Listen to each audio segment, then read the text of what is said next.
Bismillahirrahmanirrahim. Ramazan mektupları.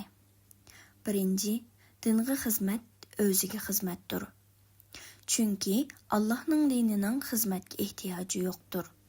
O din üstündür. Yu'la ve la yu'la aleyh, kelimetullahi hiyel ulya. Bu manada Allah'a, Allah yolunda hizmet kılış, halkka hizmet kılış, yani umumga hizmet kılış, umumga özünü ataş demektir. Barlıq peygamberlerinin umumi bir sübti bardır.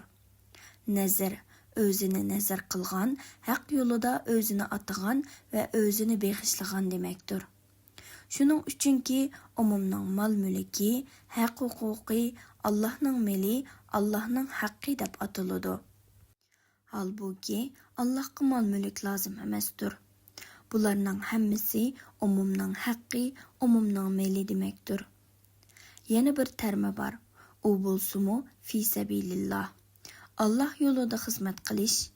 O bolsumu halkka hizmet kılış demektir. Halkның hizmeti Allah'ның hizmetidir. Yani halkka hizmet kılış, Halıkka hizmet kılıştır. Halkka hizmet kılış degenning en üstün çoqqusu da qulluqqa qarşı turuş, qullarını azat kılış yatmaqda. Barlıq peygamberler ve samavi vehiylerinin iki vazifesi vardır. Birinci, aqidede tevhid, mutlak hürriyet. İkinci, muamelede adalettir. Bu bir quşning iki qanatiga o'xshashdir. Bir qanati yo'q qush uchishdan mahrum bo'lganidek, adolatsiz tevhid, tevhidsiz adalet mevcut bo'lolmaydi. Adaleti yo'qning tevhidi, tevhidi yo'qning adaleti bo'lmaydi. Allah farz qilgan barliq ibodatlarga nazar solganimizda, bularning hech qaysisining Allah bilan munosabati yo'q. Faqat va faqat insonlar bilan aloqasining borligini ko'ramiz.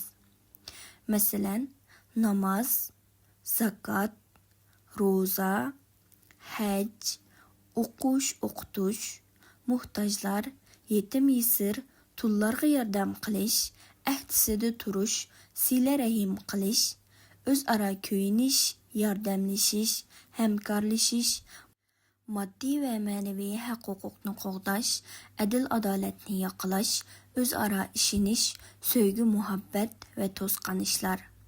Masalan, o'g'irlik, qotillik, zina, fohisha, xiyonat, zulm, moddiy ma'naviy haq-huquqlarga tajovuz qilish, g'ayvat qilmaslik, jasuslik qilmaslik, bo'hton qilmaslik, suxanchilik qilmaslik, boshqalarni zanglik qilmaslik, haqorat qilmaslik, takabburlik qilmaslik, harom yemaslik, haraq ichmaslik qatorliqlar.